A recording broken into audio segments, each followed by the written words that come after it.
esto no es, esto cada vez se complica más, pero bueno, vamos a ver de quién son alumnas. Gracias por avisarme. Y así empezamos.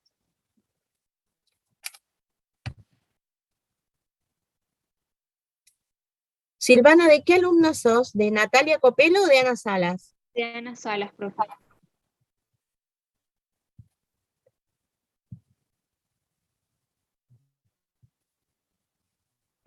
¿Y Guadalupe? De Ana Salas.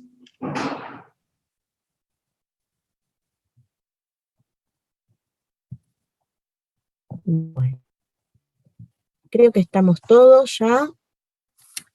Bien, así ya les paso, después les paso los presentes a los docentes. Bueno, voy a compartir pantalla para empezar el tema del día de hoy.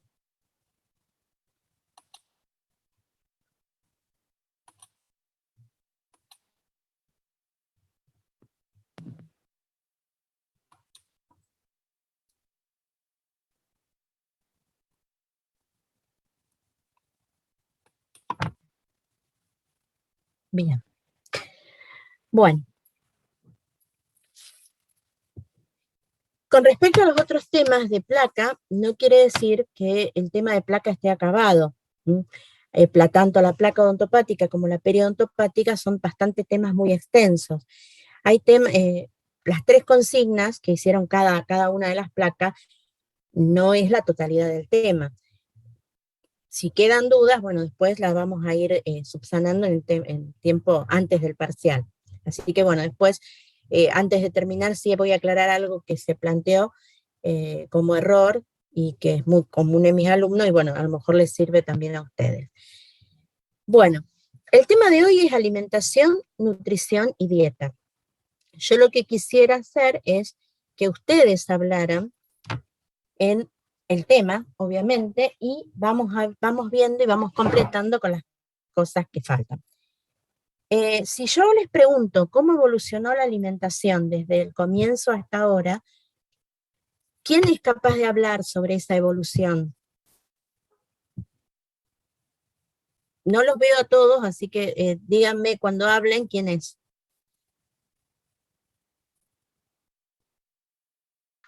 Yo soy Candela Siam.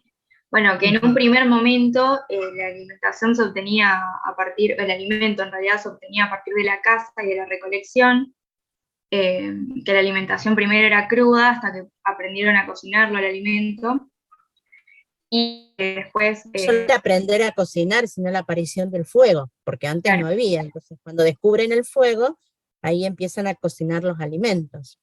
Claro. Bueno, después hubo métodos de cultivo y de crianza doméstica de animales, perdón. Y bueno, después tuvo el desarrollo de los procesos de producción más desarrollados.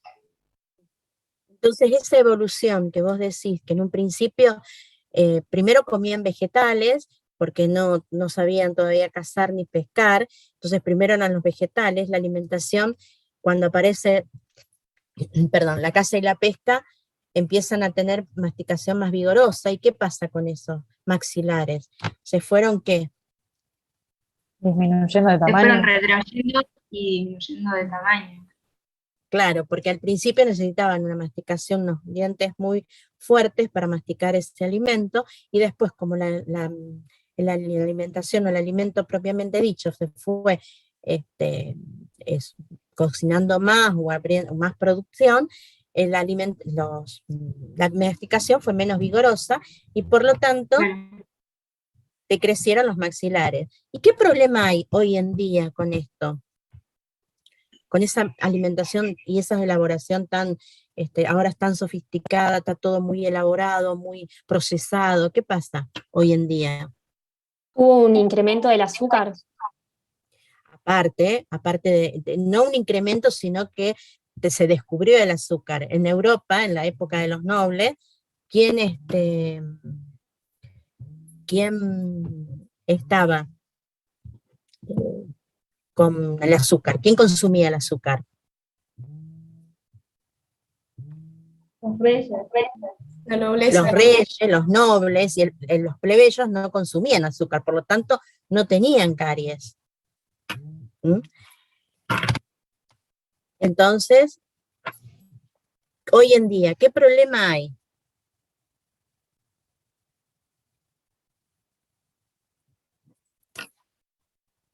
Me disculpan un segundito, chicos. Voy a...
Bueno, mil disculpas, chicos, perdón.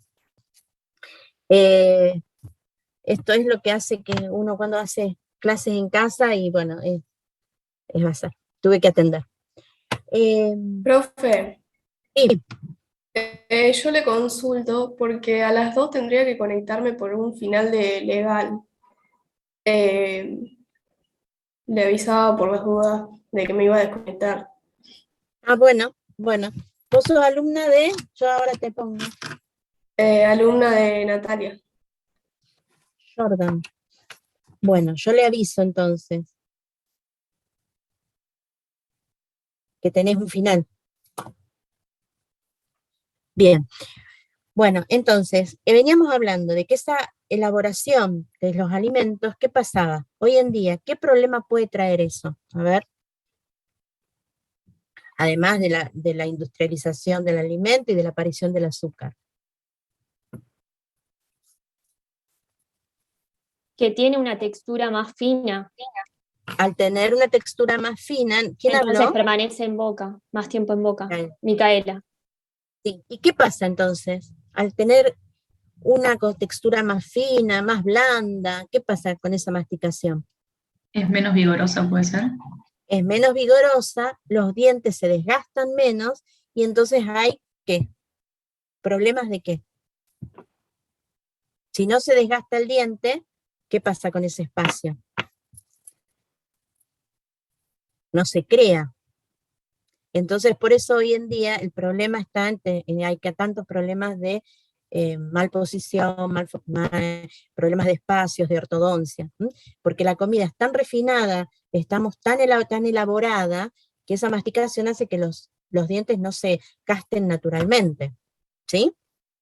Bien. ¿Cómo definimos alimentación?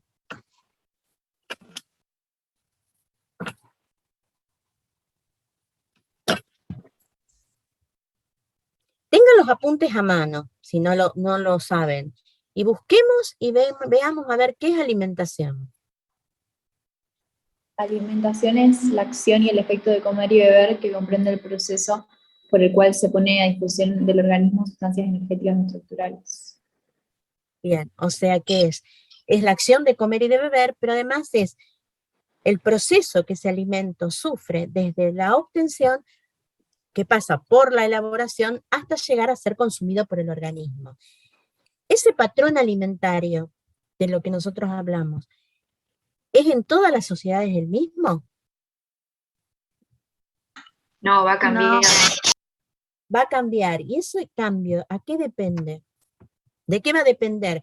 Que se coma acá de una manera, en el norte de otra manera, en el sur de otra manera. la cultura, ¿qué más? Costumbres. Costumbres.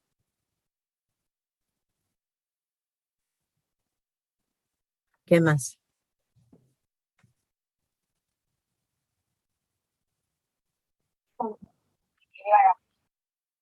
En el contexto que vive la persona. ¿Nosotros comemos igual acá que en el norte? No. Entonces va a depender de qué, del área geográfica donde estemos ubicados. También hay comidas que no son propias nuestras, que nos vienen heredadas o que vienen impuestas. ¿Cuáles serían esas? Por ejemplo, una comida que vino impuesta.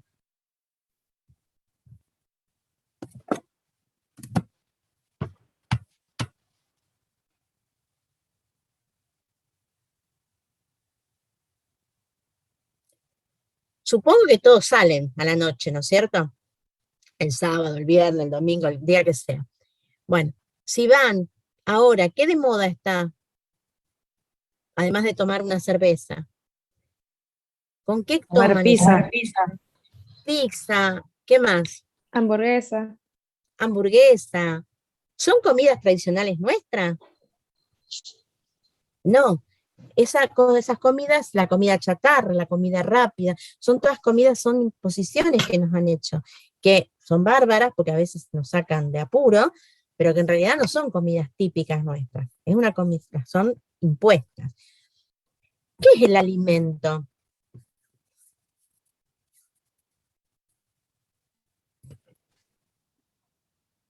Lo que se conoce. Bien. ¿Y qué propiedades puede llegar a tener este alimento? Nutritivas, psicosensoriales e higiénicas. Bien. ¿Qué significan estas propiedades? Nutritivas, que todo alimento debe aportar algo a la fisiología corporal. Por ejemplo, da los ejemplos de los sustitutos del azúcar o productos reducidos en calorías. Las higiénicas, que se relacionan con la correcta elaboración y conservación, libre de contaminantes químicos y biológicos, por ejemplo, la cadena de frío, y las psicosensoriales, que son características que hacen a la aceptabilidad del alimento, que pueden ser organolépticas o socioculturales. O sea, que vieron que dice que la comida entra por los ojos, entonces uno la ve y eso hace que se produzcan los olores, los sabores, agua a la boca, dice uno, ¿no? Bien, eso con respecto a las propiedades esas de frío o esas propiedades higiénicas. En Rosario no hace mucho hubo un accidente en el cual chocaron dos camiones o un solo camión, no me acuerdo, no recuerdo bien, que estaba cargado de alimentos. Entonces, ¿qué pasó? Toda la gente fue a pedir los alimentos, o sea, que le regalen los alimentos. ¿Y qué había pasado con ese accidente? Se había cortado la cadena de frío.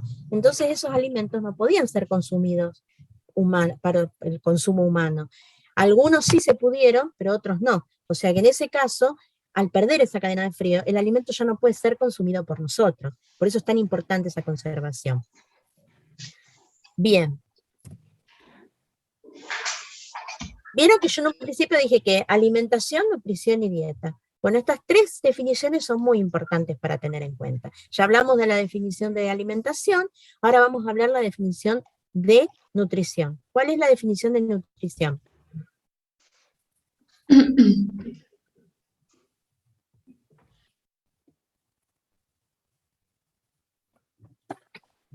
Es el proceso metabólico que sufre el alimento en el cuerpo para convertirse en energía.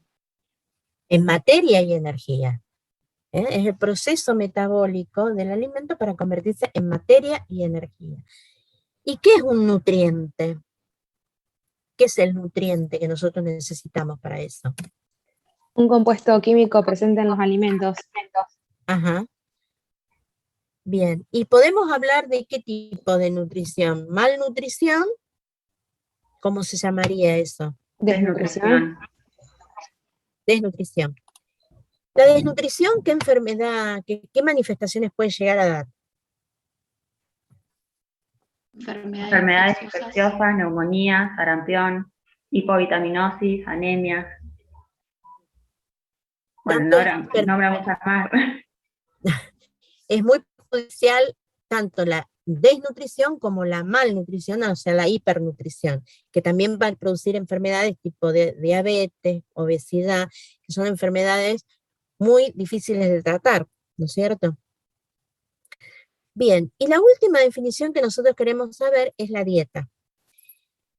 Que no nos interesa la dieta, o sea, como dieta para adelgazar o para dietas proteicas o dietas bajas en calorías. ¿Qué es la dieta? ¿Cómo podemos definir la dieta? Lo que se Sería ingiere lo que- diariamente. Lo que se ingiere diariamente. ¿Y por qué es tan importante la dieta?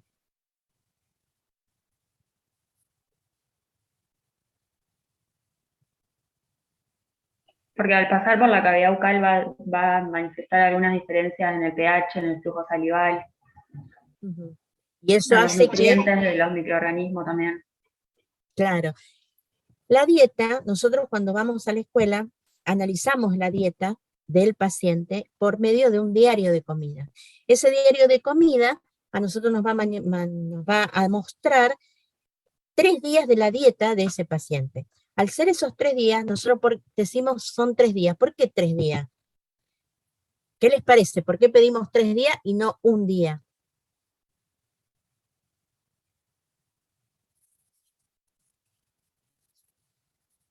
¿Qué pasa si ese día que justo me va a escribir es un domingo o un sábado? ¿Qué pasa los fines de semana? ¿Comemos lo mismo?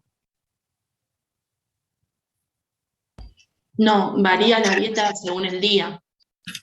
Claro, entonces el fin de semana uno está más relajado, está más, tiene tiempo de elaborar una comida, de comer cosas que no comen durante la semana, o por ahí los chicos que son de afuera se van a su casa y su mamá les hace la comida preferida, el postre preferido, facturas, o sea, que no es un día representativo de la dieta de ustedes. Entonces, por eso que se pide 3 días. En el caso de los chicos, cuando íbamos a las escuelas, por ahí los sábados o los domingos había cumpleaños. Entonces consumían cosas que durante la semana no iban a consumir. Entonces se les pedía 3 días para que sea un fin de semana y 2 días en la semana.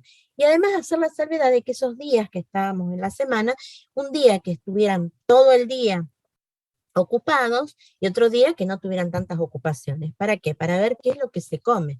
Porque mientras uno está ocupado, come menos o come más, porque en realidad comemos de más, porque al no tener tiempo para sentarse a almorzar o para sentarse a merendar, uno va picoteando durante todo el día. ¿Y por qué? Porque no tuviste la buena comida del mediodía, entonces tenés hambre y vas a empezar a comer a todas las horas. Entonces, no es un día representativo. Por eso le pedíamos 3 días. Pero además la dieta es muy controversial. Nosotros al pedir la dieta, nos estamos metiendo en su familia, en su casa, porque es muy personal. Yo, por ejemplo, particularmente cuando íbamos a la escuela, yo sabía que había algunos alumnos escolares que comían en el comedor, porque me lo decía la maestra. Y cuando venían las dietas, había dietas que realmente eran mejor, o sea, un montón de comida en la cual no era verdad que lo comían. Entonces, por eso es por ahí tan controversial. Entonces, en un principio se pedían 3 días, se les mandaba un papel con la dieta, pero bueno, no volvían, se olvidaban y demás. Entonces se empezó a trabajar la dieta con el día anterior. O sea que uno le preguntaba qué había comido el día anterior. Entonces, cuando iba otra vez, le preguntaba el día anterior y así íbamos completando los 3 días. ¿Y cómo hacíamos para que el chico se acuerde lo que comió? Porque es muy difícil por ahí que se acuerde lo que él comió, con las figuritas de los supermercados, de las revistas de los supermercados, las cortaban y entonces eso hacía de recordatorio para ver qué es lo que ellos comían durante el día anterior. ¿Para qué tanto molestarnos en pedir la dieta? Bueno, ahora vamos a ver por qué es tan importante la dieta. Hay relación entre la nutrición y dieta con la enfermedad de salud bucal. Hay dos enfermedades primordiales que son la caries y la enfermedad periodontal. Nosotros vamos a empezar con caries. La nutrición y la caries. ¿Tienen relación la nutrición y la caries? Primero de todo, ¿qué tenemos que aclarar? Que la nutrición va a actuar en forma sistémica, por vía metabólica. En cambio, la dieta va a actuar en forma local. Lo digo esto para ver si pueden saber y nos podamos decir cuál es la nutrición, la relación entre la nutrición y la caries. A ver. Vamos a escuchar al hombre Joaquín.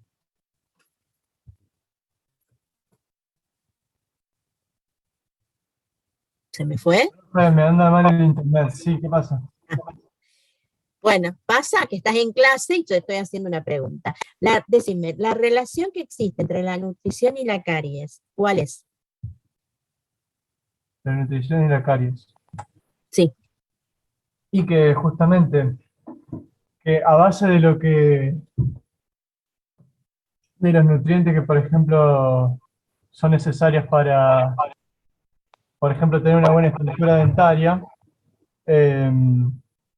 tenemos que tenemos que disponer de buenos alimentos, justamente con buenos nutrientes, para tener, por ejemplo, tejidos más mineralizados en el cuerpo, como de los dientes, justamente, y para eso necesitamos, por ejemplo, vitamina D, calcio, flúor y otros aportes proteicos, por ejemplo.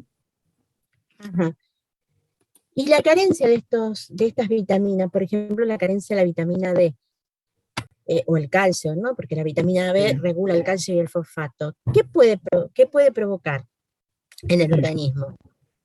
Y puede provocar problemas dentarios y por el déficit justamente de calcio, que es por lo que está conformada la estructura de, de todos los dientes, también de los huesos, y por eso también hay pérdida de peso, hay deformación ósea y otros síntomas más.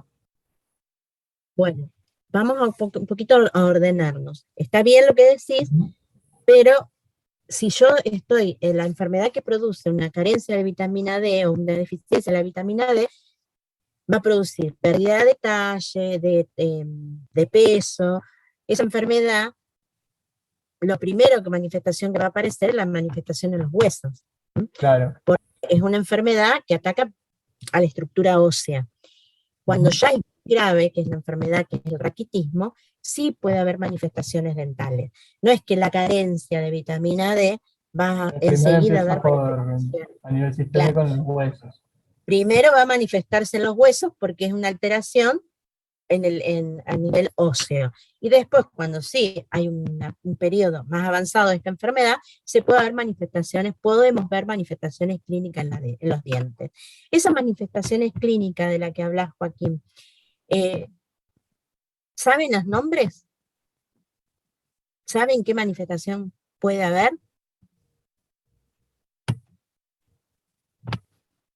No se lo pregunto solo a Joaquín, si alguien lo sabe, me lo dice. ¿A nivel de los dientes? Claro, a nivel dentario. Hay dos. Se fue. ¿No es la descalcificación?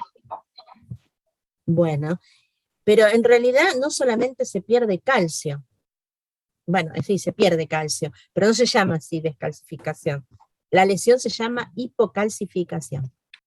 Hay dos tipos de lesiones estructurales en el esmalte, que son, una es afecta la calidad del esmalte, que es la hipocalcificación, y otro va a afectar la calidad del esmalte, la cantidad, perdón, y ahí va a ser llamado esa lesión hipoplasia. Una enfermedad de raquitismo muy avanzada puede llegar a manifestar estas dos lesiones en el esmalte dentario. Entonces, ¿qué tendrá que ver esto con la caries? ¿Qué les parece a ustedes? La relación entre nutrición y caries, con unas manifestaciones dentales que son estructurales. ¿Qué tiene que ver esto con la caries? Es que se va a retener más placa bacteriana. Bien, bien. Eso va a permitir la hipoplasia, la hipocalcificación no, pero la hipoplasia es un defecto, como les dije, de cantidad. Entonces va a faltar material. Es como vieron cuando uno tiene un tacho pote de helado y pone una cuchara para servir, esa forma que hace, que uno saca el helado, esa oquedad, bueno, esa oquedad es la que se presenta en los dientes, en una manifestación de esa enfermedad en forma muy avanzada. Entonces, esa oquedad va a resultar posible que se retenga mayor cantidad de placa. Por consiguiente, al retener la placa bacteriana, ¿qué va a pasar? Va a haber ¿qué? Lesión de caries. Lesión de caries, porque va a haber un proceso de desmineralización. Entonces podemos decir que la relación que existe entre la nutrición y la caries es una relación indirecta, porque no va a ser que va a generar una caries directamente, sino que va a permitir que se acumule la placa bacteriana y por consiguiente vamos a tener caries. Ahora la relación entre la dieta y la caries, ¿cómo sería? ¿Por qué es tan importante acá?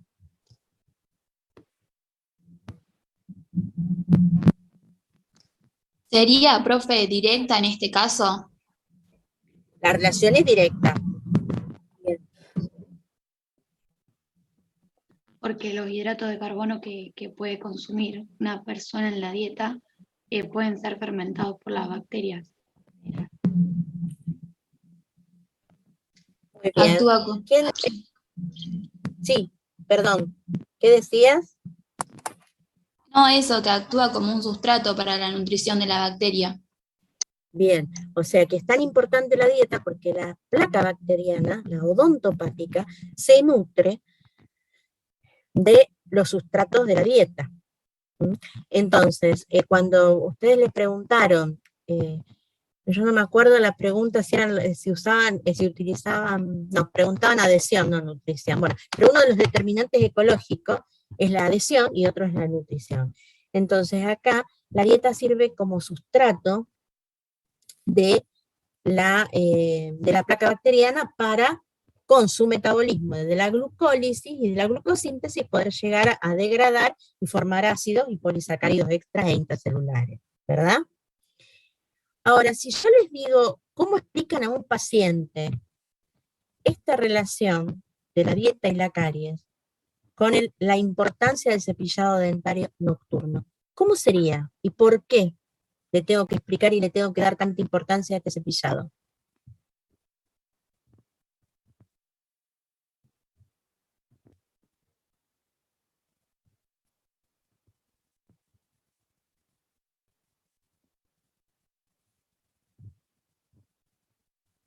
¿Cuándo yo le tengo que recomendar al paciente que se cepille? Después de cada Fundamentalmente. comida. Después de cada comida. ¿Y qué pasa si yo ceno a las 21? Me cepillo.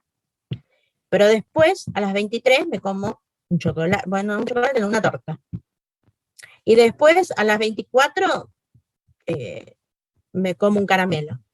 Y después voy a dormir. ¿Qué pasa?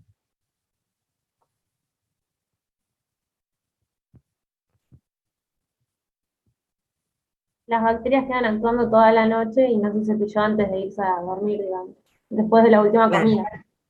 Claro, o sea, que en realidad yo le tengo que decir al paciente que hay que cepillarse después de cada comida y antes de irse a dormir. Porque yo no sé si después de la cena él sigue comiendo. Entonces yo le voy a decir, bueno, cepillate después de cada comida. Listo, yo me cepillé, pero después seguí comiendo. ¿Y qué pasa con ese sustrato que está en boca, que queda en boca? Las bacterias, ¿qué hacen? Lo fermentan. Lo comen, lo metabolizan. ¿Mm? Y si no hay sustrato en boca, ¿qué puede haber? Las bacterias pueden seguir trabajando. ¿Por qué? Aunque no haya sustrato. ¿Qué pasa?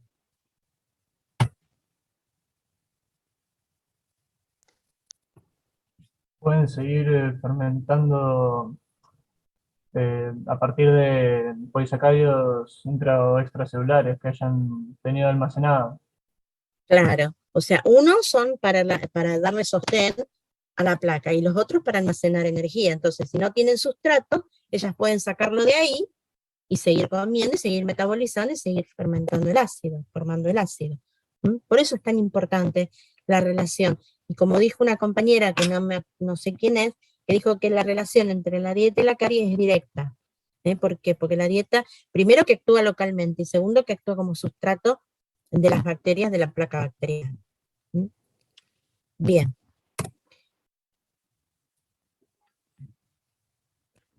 Hay diferentes estudios, no quiere pasar.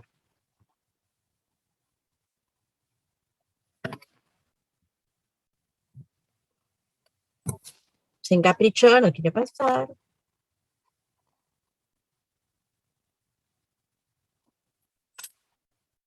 Bien, hay diferentes estudios que evidencian la relación entre la dieta y la caries. Estos están en el apunte, que es el estudio de Stefan, de Wippelholm, el de la Segunda Guerra Mundial, el de Turku y el de Hoppenhaus. Estos estudios demuestran esa relación directa que hay entre la dieta y la caries. Vamos a empezar con el estudio de Stefan. ¿Alguien sabe en qué consistió ese estudio? ¿O qué demostró?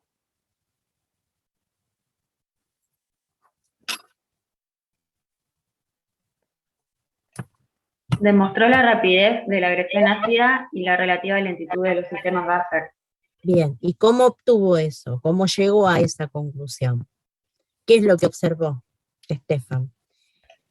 La placa bacteriana, perdón. Sí, no, dale, a ver. La placa bacteriana de individuos libres de caries o con caries inactivas y la de individuos con caries activas. Claro, en realidad no es que vio la placa, sino que vio que había dos grupos de personas que a lo mejor consumían lo mismo y que había personas que tenían caries activas y personas que no manifestaban caries. Entonces él empezó a observar eso. ¿Y qué hizo? Les dio un enjuague de glucosa y observó qué pasaba. En los dos casos, observó que el pH disminuía rápidamente y demoraba 60 minutos para llegar a normalizarse, digamos, para elevarse. Pero ¿qué pasaba? ¿Qué observó en un grupo y qué observó en el otro grupo? En el grupo que no tenía actividad de caries, el pH descendió, pero por arriba del pH crítico. ¿Se acuerdan cuando dieron saliva, que hablaban de pH crítico, donde el pH crítico es, el pH es de 5,7 en la hidroxiapatita y 4,5 en la fluorapatita. Ese pH crítico es el pH en el cual el IP es igual al KSP, o sea, el producto de solubilidad es igual al producto de la constante de saturación. O sea que la saliva tiene que estar saturada con respecto a las sales de calcio fosfato con respecto a la hidroxiapatita. Entonces, al no llegar ese pH por debajo o hasta el pH crítico, no comenzaba la desmineralización, por lo tanto no manifestaban actividad de caries. En el otro grupo observó que ese pH disminuía por debajo del pH crítico. Entonces, ¿qué pasaba? Comenzaba la desmineralización. Por eso manifestaban caries. Entonces, ¿qué dijo qué se observó? Si bien, como dijo la compañera, observó que la disminución rápida del pH y lo que demoraban los buffers para llegar a elevar ese pH, pero en consecuencia demuestra que hay un momento, o sea, los diferentes momentos que hay de hidratos de carbono. Si yo le digo a un paciente, si mi paciente viene y me dice, ahora comió 3 caramelos, a los 10 minutos se comió otros 3 caramelos, a los 15 minutos se comió otros 10 caramelos, ¿qué pasa con ese pH? Va bajando. Permanentemente baja, o sea, no le permite recuperarse. Voy a buscar Yo no estoy acostumbrada, chicos, a dar clase de tarde, entonces se complica todo el mundo sabe que yo no estoy trabajando, entonces todo el mundo. Ahora voy a cargar la batería. Espérenme un segundito, la tengo prendida.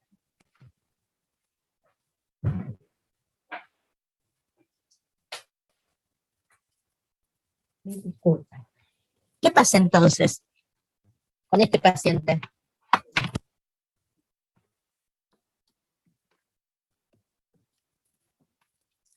Si come caramelo cada 10 Es más minutos... propenso a tener lesiones de caries. Claro, porque en realidad voy a permitir que ese pH se eleve, o sea que no voy a permitir que los buffers actúen. Entonces permanentemente va a estar en desmineralización. ¿Qué pasa? En este caso, ¿yo qué le puedo llegar a decir al paciente? Para que no ocurra eso. Que consuma todo en un mismo tiempo, momento. Claro, que lo consuma todo junto en un mismo momento. Entonces, ¿qué pasa? Al consumir los 10 caramelos juntos, va a bajar el pH una sola vez y va a demorar 60 minutos para elevarse. ¿Mm? Entonces es un momento, que es cuando yo, por ejemplo, a mí me dice el paciente que desayunó chocolatada con azúcar, con chocolatada con 3 o 4 cucharadas de azúcar, una torta o una tostada con pan y manteca y dulce de leche, y después comió un pedazo de torta, no es que son 3 momentos, es un momento, porque son todos dentro del mismo momento que es el desayuno. ¿Mm? Bien, el estudio de Bippelholz, ¿qué demuestra? La relación Es un entre, estudio que se realizó, entre la sí, ingesta de azúcar y la producción de caries. claro, o sea que, pero ¿qué demostró este estudio? Este estudio se realizó en un hospital. Entonces, se dieron a 2 grupos de comer a toda hora y otro grupo que se le dio determinado momento para comer. Entonces, ¿quiénes presentaban mayor actividad? Los que comían. Tenían retenido por largo tiempo. Discúlpame que no te escuché, volver a repetir. No, los que estaban retenidos por largo tiempo eran los que tenían miles de azúcar. Sí, pero los que comían ¿en qué momento el hidrato de carbono? Entre O la comidas. sacarosa. Entre comidas. Entonces ahí se demostró que ese momento entre comidas era el que producía caries. ¿Por qué? Porque hay poco aclaramiento, o sea, la salivación es poca, no hay un aceleramiento, o sea, yo no me voy a cepillar. Entonces es el periodo, ese momento entre comidas, donde mayor peligro hay para el riesgo de caries. Bueno, el estudio de la Segunda Guerra Mundial, muy simple, o sea, al no entrar alimento suficiente, no había disminución de alimento y por lo tanto los pacientes no tenían casi caries, no entraban los alimentos muy refinados. Bueno, el estudio de Turku demostró que el uso de ¿qué?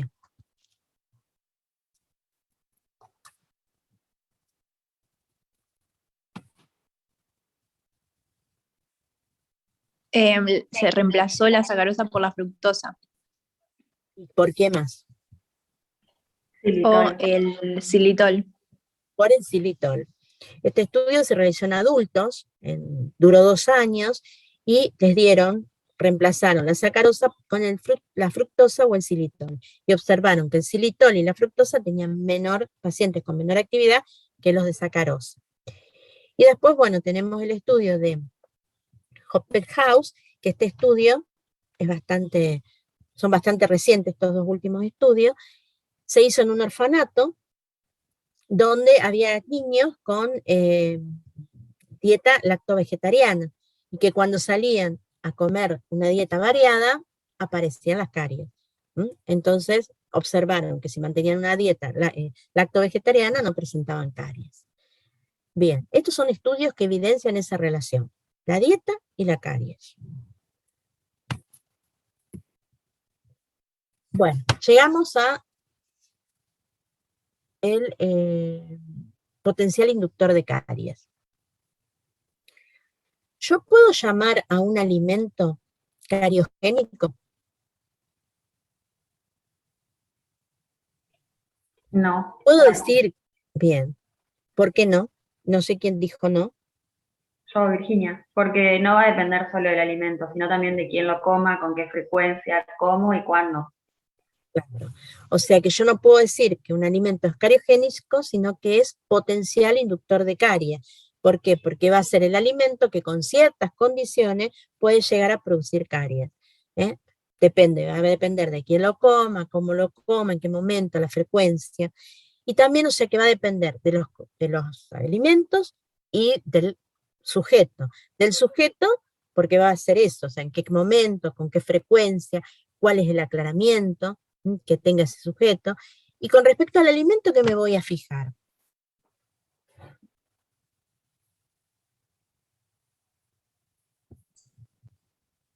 Los componentes. ¿Sí? ¿Qué componentes? Por ejemplo, la sacarosa. ¿Qué más del alimento? O sea, esa sería la A todos composición hidratos química. de carbono. Claro, pero ojo con los hidratos de carbono, porque yo, por ejemplo, bueno, en el caso de que tenga que analizar la dieta, si el paciente, el niño me dice que se comió un plato de fideos con crema, o fideos con manteca, o fideos con aceite, yo ese hidrato no lo voy a tener en cuenta. A ver, si en el almuerzo me dice que comió un plato de fideos con manteca o con aceite, tomó un vaso de coca, o un vaso de agua, vamos a poner el agua, y después se comió una torta con dulce de leche, ese momento va a tener hidratos de carbono que yo tengo que contabilizar, ¿sí o no?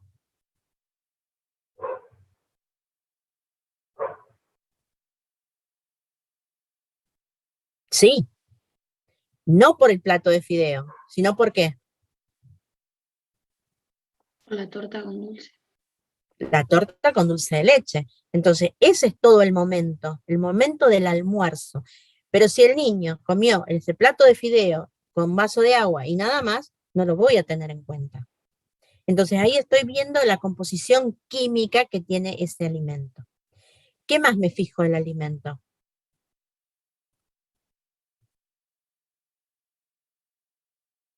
La cantidad de alimento. La cantidad, sí, puede ser. ¿Qué otra cosa?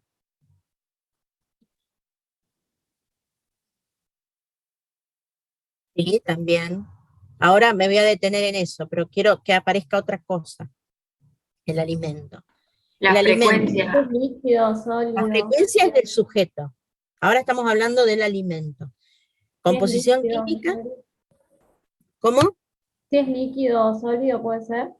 También si es líquido o sólido, porque va a depender, si es líquido o sólido, el aclaramiento va a ser diferente. ¿Mm? ¿Qué más?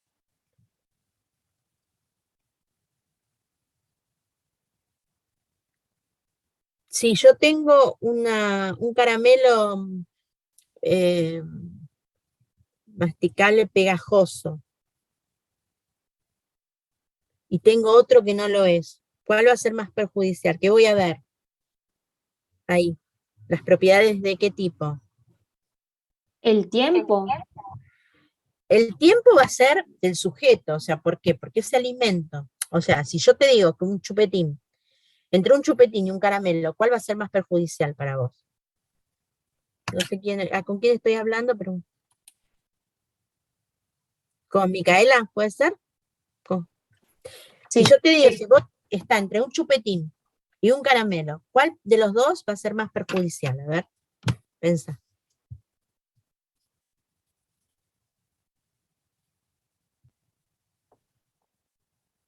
El caramelo. ¿Todos estamos de acuerdo con eso? El chupetín porque va a Para estar mí más tiempo en chupetín. boca. Chupetín. El Ujú. chupetín, porque va a estar más tiempo en boca, pero eso va a depender del sujeto, porque al estar más tiempo en boca, el aclaramiento que va a necesitar para eliminarlo va a ser mayor, eso va a depender del sujeto. Pero si yo te estoy diciendo que el alimento es pegajoso, viscoso, es una propiedad física del alimento, entonces eso va a ser parte del alimento. Obviamente, eso va a traer como consecuencia que el aclaramiento sea diferente, porque va a ser más largo. ¿Mm? Pero eso va a depender del paciente, el aclaramiento. Bien, y como estamos en esto de aclaramiento, vamos a definir qué es el aclaramiento. ¿Qué es el aclaramiento?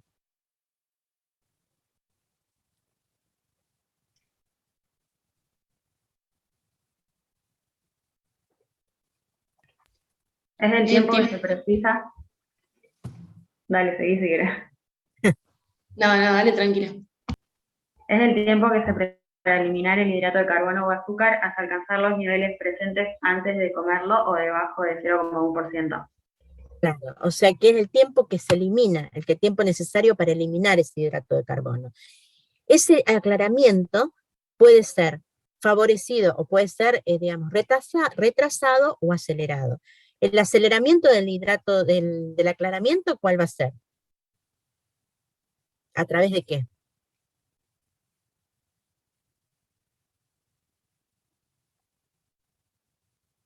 ¿Cómo puedo llegar a acelerar esta eliminación? ¿A través de qué?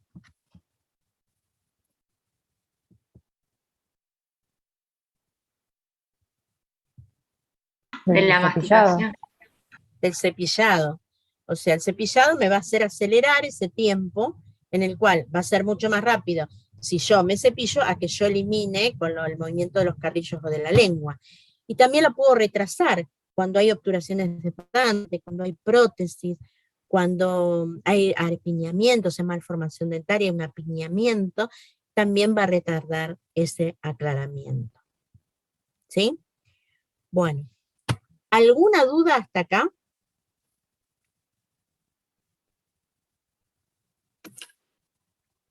Bien, me parece que me faltó... Ajá, no, venía ahora. Bien, así como yo dije que eran dos enfermedades predominantes, que es la caries y la enfermedad periodontal, acá tenemos la aparición de la enfermedad periodontal. Entonces, ¿hay relación entre la nutrición y la enfermedad periodontal? ¿Sí o no? ¿Qué les parece?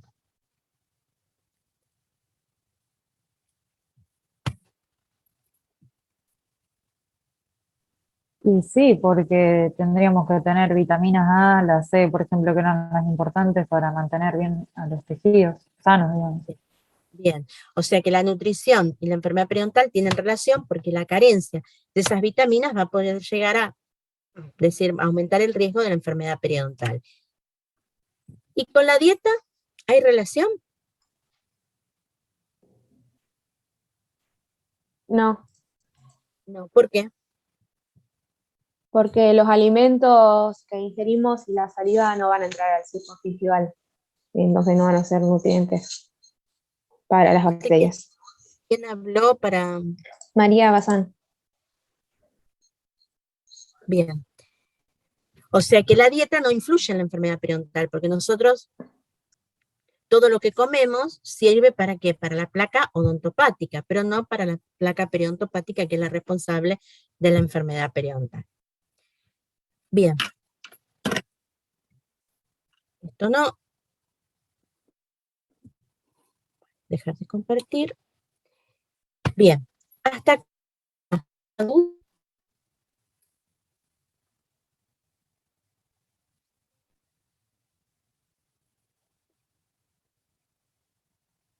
¿No? Bueno. Vamos entonces a pasar al otro tema, que es edulcorante, ¿sí?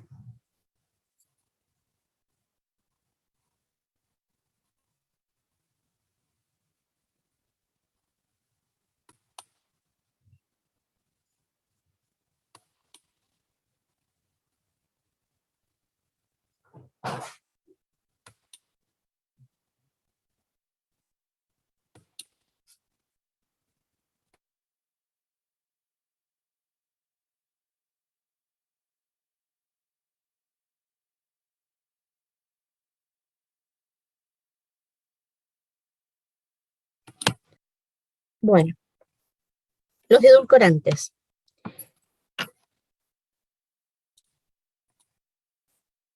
Bien. Los edulcorantes son, ¿qué son?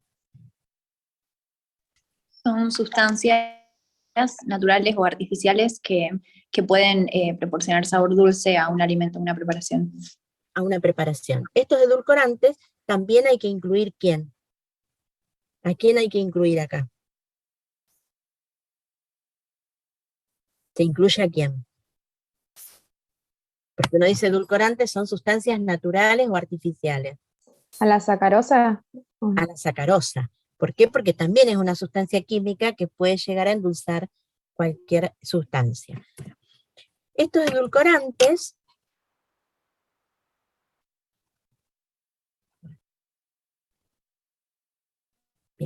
se dividen en dos grupos, que son los calóricos y los no calóricos. Dentro de los calóricos tenemos al xilitol, al sorbitol y al aspartamo. ¿Estos qué son? Sustitutos sustitutos del azúcar y son polialcoholes. ¿Mm?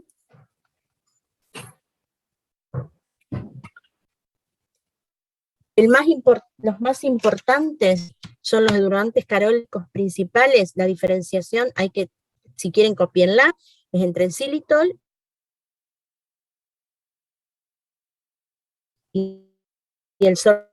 5 átomos de carbono, es metabolizado por los streptococos mutans, se acumula intracelularmente produciendo la muerte bacteriana por ósmosis. Por lo tanto, o sea, este xilitol produce muerte celular. Reduce el volumen de la placa bacteriana, no produce ácidos, no forma polisacáridos extracelulares, disminuye la adhesión bacteriana al esmalte y es organoléptico. Estas son las principales características del xilitol. Ustedes lo que principalmente tienen es un alcohol, tiene 5 átomos, por lo tanto la bacteria no tiene las enzimas preparadas para asimilar y para que esto pueda llegar a ser como sustrato, entonces por eso es que terminan matándola. Los más importantes son estos, el xilitol y el sorbitol. Bueno, después tenemos el sorbitol, que tiene 6 átomos, es metabolizado, pero es más lento que la sacarosa, produce lenta la caída del pH, no forma polisacáridos tampoco, disminuye la adhesión bacteriana al esmalte y no es muy dulce. Esa es la desventaja que tiene. En el caso del otro, del xilitol, cuando decimos que es organoléptico, hace que segregue mayor cantidad de saliva, y hay muchos estudios, principalmente en el apunte hay uno, que es el estudio del chicle, donde mastican permanentemente chicle y eso hace que segregue mayor cantidad de saliva, entonces los buffer actúan en todo el periodo. Estos son los más importantes. Después tenemos los no calóricos, la sacarina, la sucralosa, el ciclamato y el steviosi, que es el stevia. Las características están en el apunte, el más usado, la sacarina por ahí no es tan usado, ni el ciclamato tampoco, porque tiene las desventajas que se ha considerado que son cancerígenos, y tanto la sacarina y la sucralosa, que es el más usado, y la stevia.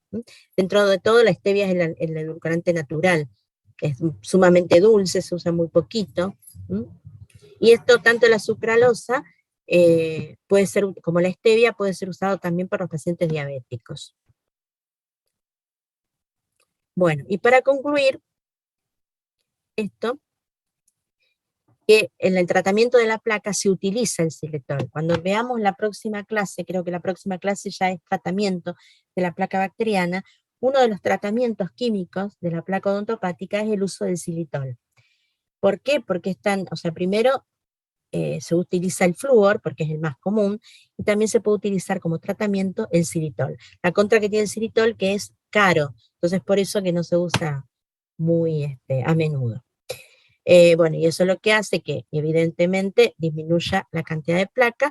¿Por qué? Porque al no haber tanta circulación de sustrato, hace que la placa no metabolice tanto y elimine tanto ácido. Bien. Bueno, vamos a dejar de compartir.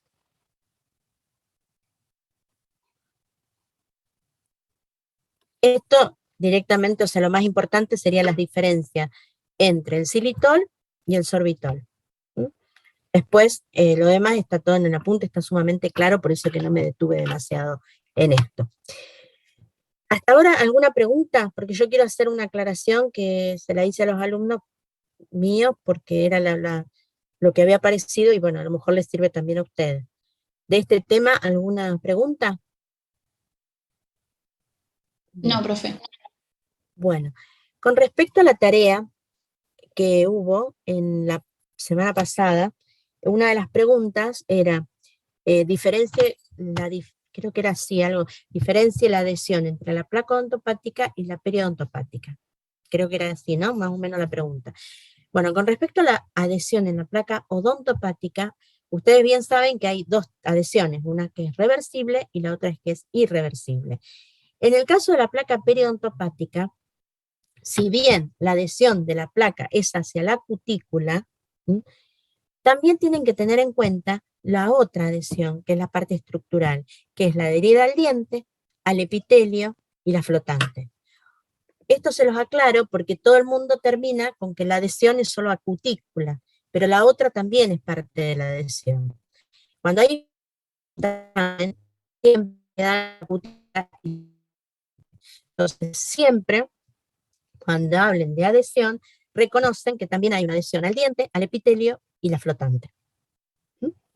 Eso es lo que yo quería agregar puntualmente, se lo agregué a mis alumnos porque era la corrección más común que tuve que hacer, y bueno, a lo mejor a ustedes no, pero les va a servir para aclarar. Bien, ¿alguna otra pregunta de la tarea pasada? Como para... No vamos, o sea, tengan en cuenta que el tema es amplio, y que esto fue una partecita nomás del tema. O sea, que tienen que seguir estudiando bien la placa odontopática y la placa periodontopática. Profe, yo tenía una duda sobre la placa periodontopática, la adhesión al diente. El otro día Eduardo había dicho que no se adhería al esmalte, pero la parte adherida al diente, ¿cómo sería entonces? No, no se adhiere al esmalte, se adhiere directamente a la... O sea, Guadalupe, ¿podés prender la cámara? Guadalupe, ¿podés prender Ay, la cámara? perdón, es que la apagué porque no me funciona muy bien el wifi. Esto de hablar con la pantalla negra molesta un poquito. Sí.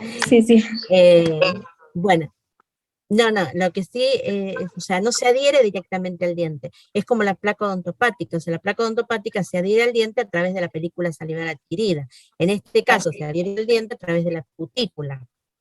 Sí. ¿Mm? Pero tenés que tener en cuenta, cuando hablas de adhesión, que también está la adherida al epitelio. Al epitelio y la flotante. O sea que la adherida al diente sería la que estamos hablando ahora, que es adherida a la cutícula. Lo que yo les decía es que siempre queda en eso, se adhiere a la cutícula. Si bien algunos autores no consideran que esa placa flotante es una placa, porque es flotante, pero es más, las bacterias más agresivas están ahí, en la flotante y en la epitelio. Entonces hay que reconocer que también hay dos adhesiones, que es la al epitelio y a la flotante.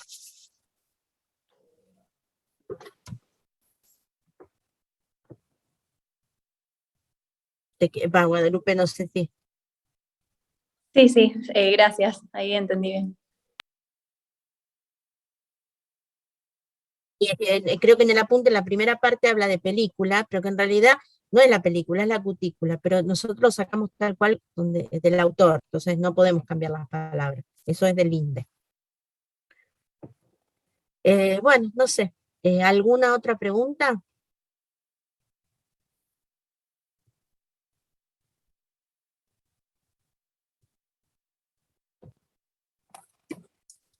Voy a ver entonces, a ver si anoté bien para pasarle la... Da Pelo, Bazán, Russo, Jordan, Chiurato, Cafarati, Santoni, María Victoria, ¿cuál es tu apellido? Bisutini, no. Vicentini, con S y con I. Vicentini. Cian Candela, ¿y quién me falta? Esto es de la comisión de Nati. Yo, profe, Junle Candela. Junde Candela. Listo. Y después de Ana está Gilaber, Emón, Majagli, Gitter, Paoloni, Moreira, Mendaña, Benítez y Leme. Bueno, están todos presentes. Ya les paso. Los de la comisión de Nati seguro la semana que viene la ven. Los de Ana no sé. A lo mejor sigo yo o no.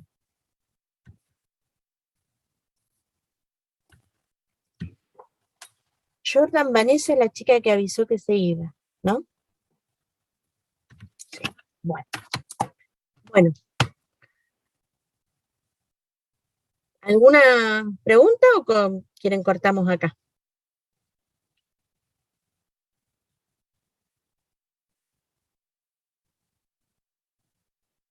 Bueno, yo les doy un consejo de seguir leyendo el material, porque por ahí yo me puedo decir y estar 2 horas y media hablando, y ustedes están escuchando y se hace muy aburrido, hasta para mí, me imagino ustedes que escuchan, pero lo interesante sería que lean, porque al ritmo que vamos, dentro de un mes o menos es el parcial, y por ahí si uno va leyendo, va manteniendo la lectura, va a ser más fácil para después rendir y estudiar todo para el parcial.